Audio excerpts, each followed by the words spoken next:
Les mutins du M23, dans un communiqué rendu public dimanche, exigent les dialogues avec le gouvernement congolais élargi à l'opposition, à la société civile ainsi qu'à la diaspora congolaise.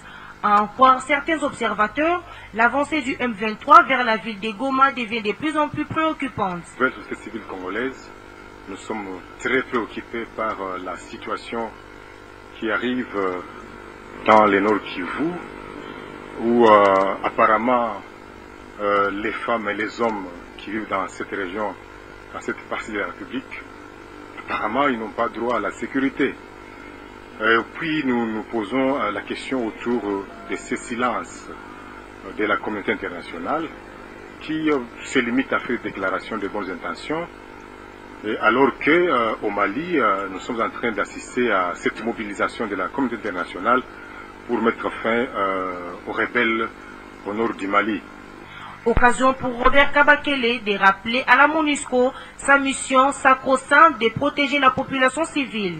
Mais aussi, il faut rappeler qu'il y a peu, le porte-parole de la MONUSCO à Kinshasa a déclaré que si jamais Goma venait à tomber, la MONUSCO se mettrait dans une position inconfortable. Nous rappelons ici à la MONUSCO, parce qu'elle représente ici les Nations Unies, que cette déclaration reste valable jusqu'à ce jour. Et donc, de ce point de vue, la communauté internationale doit se saisir sans autre forme de procès pour mettre définitivement fin à cette situation. Aux dernières nouvelles, nous apprenons que les FARDC ont pu repousser les mutins du M23 jusqu'à plusieurs kilomètres de la ville de Goma, contrairement aux affirmations faites par d'autres médias concurrents. Titre gouvernement, opposition, société civile et diaspora congolaise et Nerma Lambert Melo Malanga. Pour les ministres de la communication et médias, les gouvernements refusent de négocier avec le mutin car ce sont des forces fictives mises en place par les Rwandais pour dissimuler les activités criminelles en RDC.